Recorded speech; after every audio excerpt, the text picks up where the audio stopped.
बंगाल के चुनाव की तरफ का रुख, जहां पर केंद्रीय गृह मंत्री अमित शाह और पश्चिम बंगाल की मुख्यमंत्री ममता बनर्जी में चैलेंज वॉर जमकर छिड़ा हुआ है। आपको कुछ चुनौतियां दिखाते हैं।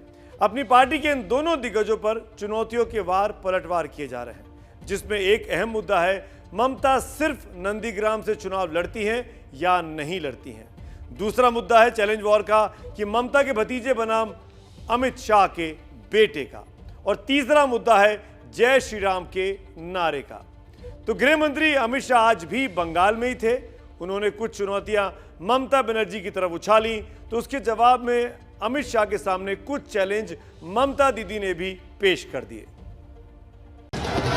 अमित जी स्वागतम। टीएमसी का एक ही नारा है, भतीजा बढ़ाओ। भतीजे के कल्याण के अलावे टीएमसी के मन में और कोई कल्याण नहीं।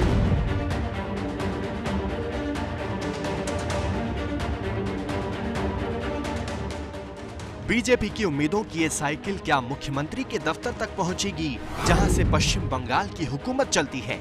इस सवाल का जवाब ढूंढने के लिए गृह मंत्री अमित शाह और पश्चिम बंगाल के मुख्यमंत्री ममता बनर्जी में सीधी टक्कर हो रही है। अमित शाह वर्सेस ममता दीदी, ये टक्कर है बिल्कुल सीधी।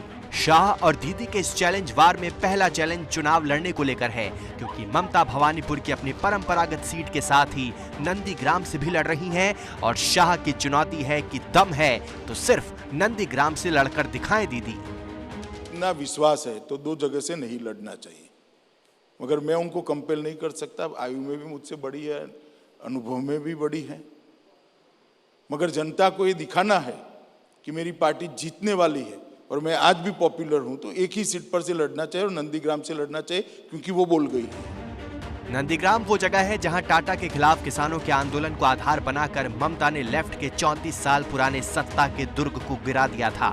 अब उसी नंदीग्राम में जब ममता के लेफ्टिनेंट शुभेंदु अधिकारी को अमित शाह अपने पाले में ले गए, तो ममता ने नंदीग्राम से चुनाव लड़ने का ऐलान करके शाह को चुनौती दे दी। सीट एमनिते এটা জেনারেল সিট, কাজেই কোনো অসুবিধা নেই। এমনকি আমি যদি নন্দীগ্রামে দাঁড়াই কেমন হয় ভাবছিলাম, কথার কথা একটু বললাম, একটু ইচ্ছে হলো ভবানীপুরেও আমি ভালো প্রার্থী দেব, ওটা আমার ভালোবাসার জায়গা। বক্সিকে বলবো নন্দীগ্রামেও আমার নামটা যেন থাকে। ममता और शाह के बीच दूसरी चुनौती वंशवाद को लेकर है। गृह मंत्री अमित शाह ने दीदी भतीजा कहकर ममता और उनके भतीजे अभिषेक बनर्जी पर चुटकी ली, तो ममता ने मोर्चा संभाला। कल गृह मंत्री शाह को खुली चुनौती दी कि वो पहले भतीजे अभिषेक के खिलाफ ही चुनाव लड़कर दिखाएं। और खाली दीदी और भतीजा, अरे दीदी के पोरे लोड भी आगे भतीजा के लोड। এতই যদি তোদের দিদি আর ভাতিজা বলতে হয়, তাহলে আমি চ্যালেঞ্জ করছি অমিত শাহকে, first you contest with Abhishek Banerjee and tell the name. Mamata इतने पर नहीं रुकी।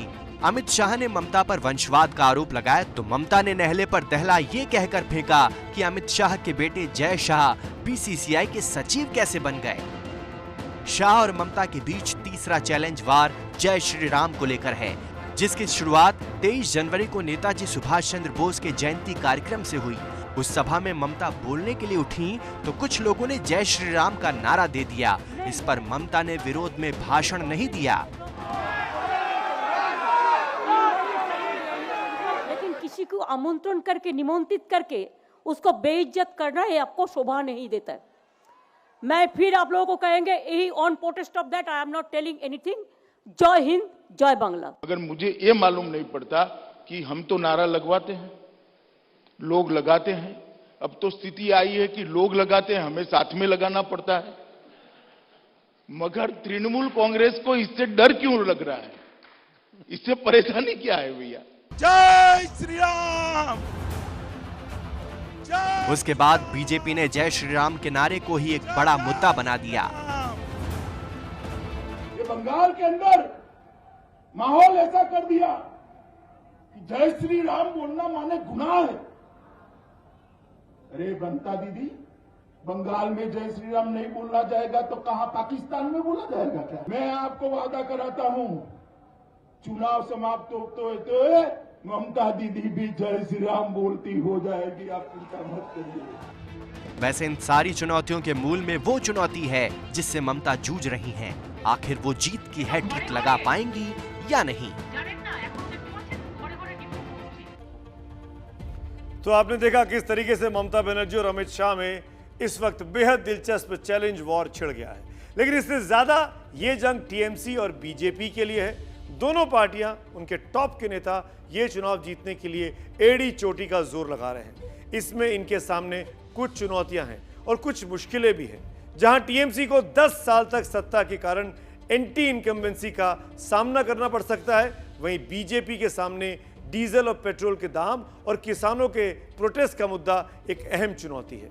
जहां टीएमसी को ये डर हो सकता है कि अगर वोटों का धर्म के आधार पर तीखा विभाजन हुआ तो उसका खेल बिगड़ सकता है, वहीं बीजेपी के सामने चुनौती इस बात की है कि ममता के सामने उसके पास कोई मुख्यमंत्री का चेहरा अभी तक नहीं है। जहां टीएमसी के लिए मुस्लिम वोटरों में विभाजन मुश्किलें पैदा कर सकता है, क्योंकि ममता कांग्रेस गठबंधन के साथ ओवैसी भी दावेदार हैं, तो वहीं बीजेपी की चुनौती हिंदू वोट को अपने पक्ष में लामबंद करने की है। लेकिन इन चुनौतियों के पार गृह मंत्री अमित शाह कह रहे हैं कि वो 200 से ज्यादा सीटें जीतेंगे, तो ममता दीदी कह रही हैं कैसे कैसे कोई और जीत सकता है। टीएमसी प्राइमरी स्कूल है, बीजेपी हाई स्कूल है। यहाँ से शिक्षा लेता है, वहां जाके घुस जाता है, ये मेरा मानना है। हाँ। तो इसी हिसाब से मैं किसी के साथ में नहीं हूं। मैं जो पिछड़ा हुआ आदमी है उसको उठाना चाहते हैं। तो अब हमने ऐलान किए जहां जहां हम कैंडिडेट खड़ा करेंगे उस जगह अगर कोई कैंडिडेट नहीं दिया तो बाकी जगह हम उसके साथ हेल्प करेंगे। इसी हिसाब से वाम कांग्रेस के साथ बात चल रही है। अगर हम जहां कैंडिडेट देंगे वाम कांग्रेस से जो पिछड़ गए उसके लिए 10 साल ही काफी है। मुझे तो लगता है कि हमें फायदा ही होगा अगर होता है तो। चिंता नहीं है, ऐसा नहीं है। हम बहुत चिंतित है अपप्रचार से।